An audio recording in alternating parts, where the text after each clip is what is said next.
You're listening to Gay News. The latest news from the lesbian, gay, bisexual, transgender and queer community. And now your host, Brandon CARMODY. You're listening to Gay News. Today is June 19th, 2015. I'm Brandon CARMODY. We want to welcome our listeners in the United States and around the world. So we're talking today with CJ Phillips from CJ and Charlie. We want to welcome you to Gay News. How are you doing this morning, CJ? Doing good, sir. How are you doing? I'm great. Now, I just had the pleasure of watching you and Charlie on the Rachel Maddow show. That must have been very exciting for you. Oh my gosh, that was so much fun. She's amazing. What's it like being a guest on the Rachel Maddow show? At first we were a little, we were a lot nervous. And Charlie and I were trying to figure out, make sure we're not acting like total, idiots on national television. And but then within moments of starting to talk to her, everything relaxed. She is really down to earth and a great person.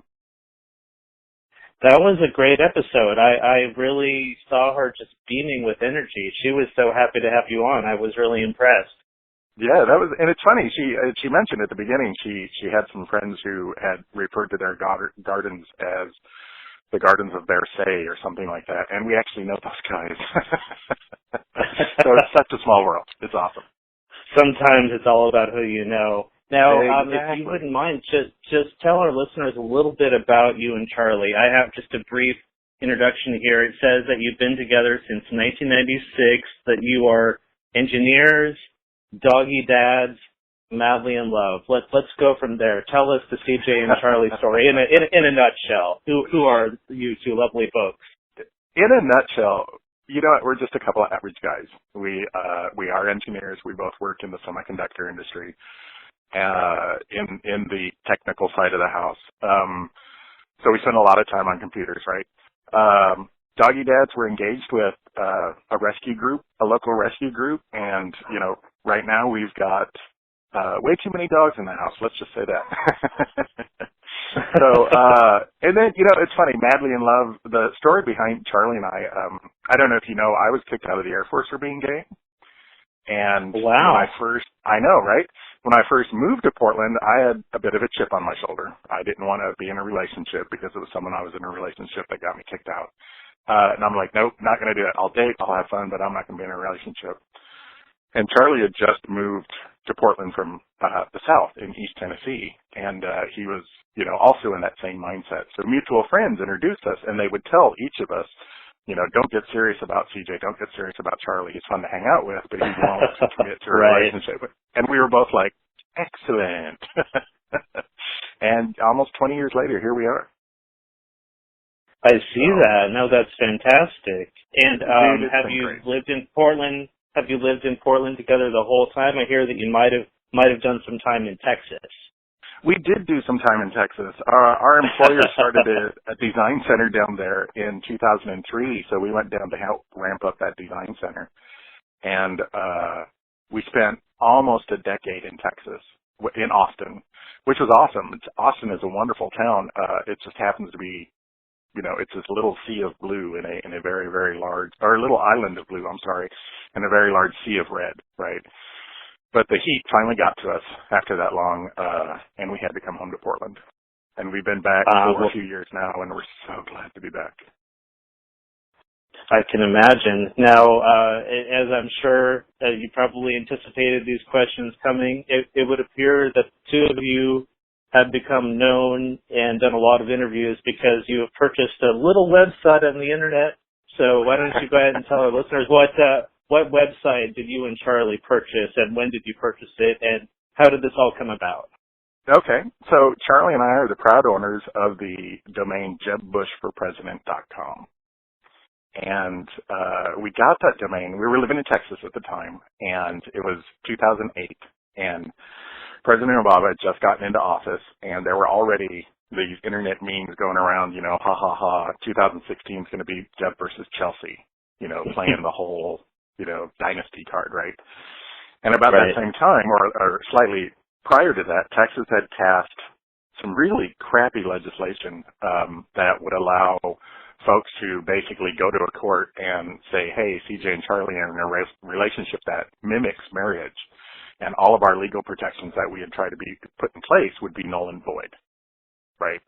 So there was some anger part there. There was some this might be funny. And then Jeb Bush, I recall at the time, made a statement about LGBTQ folks, right? I don't remember exactly what the statement was. I think it was somewhere along the lines of comparing gay people to pedophiles, right? And I was like, he has a long track record of anti-gay sentiments, real family traditional, but not really recognizing our rights. We're with you on that. So he's done some pretty unfair things to the LGBT community. So that's what inspired you? Yeah, and Charlie and I, we were sitting in the office this Saturday morning. We're having our morning coffee and everything. And Charlie sort of joked, it would be awesome if we could, use someone like him as a platform for a blog, right? And 10 minutes later, dude, on the internet, go to a web hosting company, click, we bought it for $8. So, do you have any idea what the dollar value might be at this point, considering that there's super PACs involved? I mean, that could be a real collateral. It could. I'll be honest, Charlie and I've never been in this for the money. One of the guys who works for me, he was really funny. He came into work one morning, and apparently he had saw on Reddit, when there were a discussion going on, and trying to remember how he said it. He comes in, someone on Reddit said the Koch brothers are going to pay you $1 million for the website. I was like, but you're having so much fun. With it. The money will dude, we really usurp your fun. Yes. Yeah. Yep. And you know what? Let's be honest. If something ever happened, like let's say I got sick or Charlie got sick and we had to do something, this is a resource. It would be a resource, right. But it's going to have to be something drastic for us to give it up, because we've never been in this to make money. So your mission, just so that we align this with our LGBT discussion here, so your mission is to use the site to educate the public about LGBT issues. So I want to ask you about that. What kind of a response have you seen both from members of the LGBT community, which are obviously in our corner, and then people that might be getting exposed to it for the first time for your site? What type of responses have you been seeing? From both sides of the camp, it's been overwhelmingly positive. We've been really amazed. Our goal has been to educate, but also to give folks who may not have exposure to someone, a real-life couple who happens to be gay, to give them some exposure that we're just like everybody else, right? And from within the community, the response has been overwhelmingly positive. People have been sharing stories and all that good stuff, and it's wonderful. From folks outside the community, I'll share one story with you. A grandmother wrote in, and I'm trying to remember. I think she was from Florida. She wrote in and she said her grandson had recently come out, and she was so scared that he would never have a happy life, right? And then she stumbled upon our website, either following a link or just accidentally. She didn't say which. And she thanked us for putting the information out, and she saw, you guys have been together for 20 years. My grandson can have a happy life. And that's and right there, it's like, yep, that's exactly what we're trying to do. So it's been perfect. Really, really, it's been so rewarding. And, of course, there's been a few, hijinks, for lack of a better word, people posting random body parts in an email message and, not nicely. Of course. We've had some folks who've been confused. They really associate this with the Bush campaign, and, they'll send him emails, hey, I want to vote for you. How would you do this? That sort of stuff. And I've tried to, every time I get one of those emails, I try to send it along, reply to them and say, hey, we're not associated with the Bush campaign. If you'd like to email him, I suggest you start with the Super PAC, that sort of thing. I think my most favorite one of those is someone sent the campaign an email and said, hey, I can solve the hurricane problems. Just bring me to Washington and pay me a small fee. There's a lobbyist in the wings already. Exactly. Now, how are you feeling? Because Jeb Bush has formally entered the race. In fact, my headlines are dominated with it right now. Not even on the LGBT side. Everywhere I look, he's just been all over the news. How are you feeling about the website and about the campaign now that he's in the race? How have things changed? Now that he's in the race, we had some good interest in the site beforehand, and we were getting, I'd say, maybe 5,000 or 6,000 page views a day. Since he's announced, we're getting 60 to 70,000 page views a day. All right. So there's some genuine interest in him out there, it would appear. And I think some of that is because Rachel on the show and news sources like y'all, and we did an interview with a couple of the other publications, Huffington Post, so on and so forth. And I think that's also driven a lot of interest. Sure. Now, I would be remiss if I didn't ask you, CJ, about the pending Supreme Court decision as it relates to the United States of America and where gay marriage may be headed. First of all, do you have any predictions, and what do you think the nationwide reaction will be, pro or con, whichever way the court goes on this matter? What do you think? Pardon me. I really do think, listening to some of the arguments and seeing some of the questions that the justices are asking, I think it's going to go our way, right? Do I feel confident in that? No. Has that wishy-washy, right? I want it to go our way. I really, really do. As far as the reaction, I think we're definitely going to have some great things happen because of it. We're finally going to get the legal protection that, as couples, we deserve, right? As every couple, as every family deserves, right? I think we are going to become, I'm trying to think of the grist in the mill as the election cycle rolls through, and this is my biggest gripe against Jeb Bush and why we decided to use his name. I get it that these candidates are basically interviewing with 300 million plus people for a job, right? And it's a very powerful job, and if they want to get that job, they have to appeal to the voters. That's how they're getting the job. They're getting votes, right? But they're going to continue doing what they do right now, which is throw LGBTQ folks under the bus just to get votes. And I see that continuing, and I see it ramping up because it's going to be such a lightning rod issue.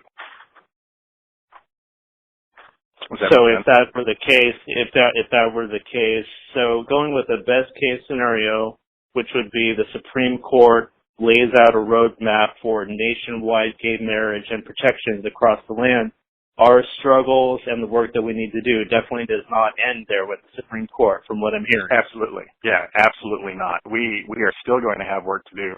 I think one of the biggest things we're going to be facing is overcoming that vitriol.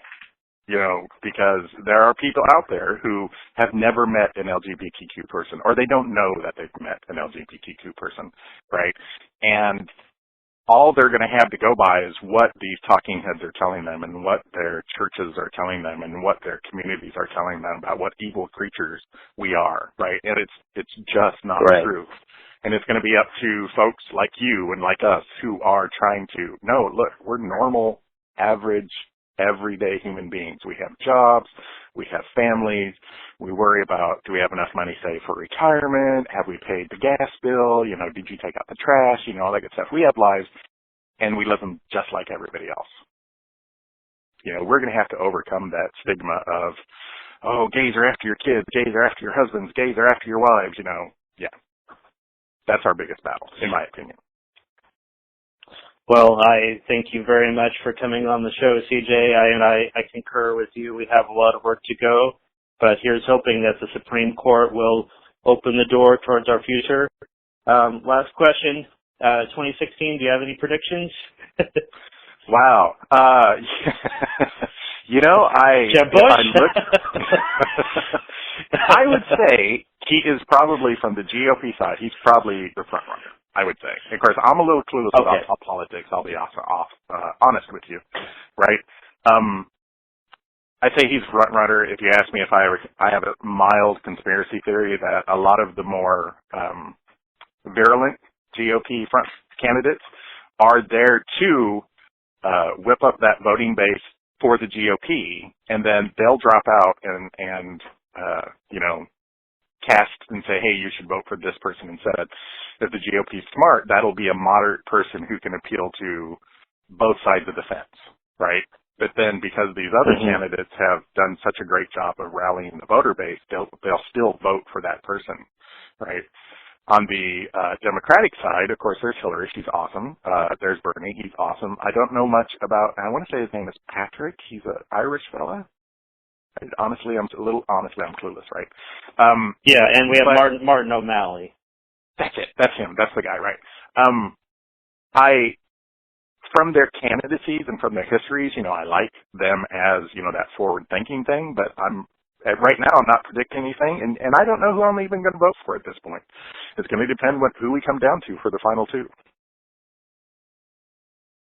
It's going to be very interesting, and just to make sure that we know for our listeners that President Barack Obama was the first president in the history of the nation to openly endorse gay marriage and equal rights. So we could potentially have a president that follows that lead, or we could be taking a step backwards. So this is a pivotal election for us.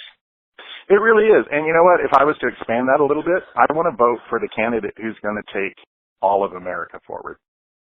Does that make sense? Who's going to look to moving us into the next century instead of someone who's going to look moving us backwards.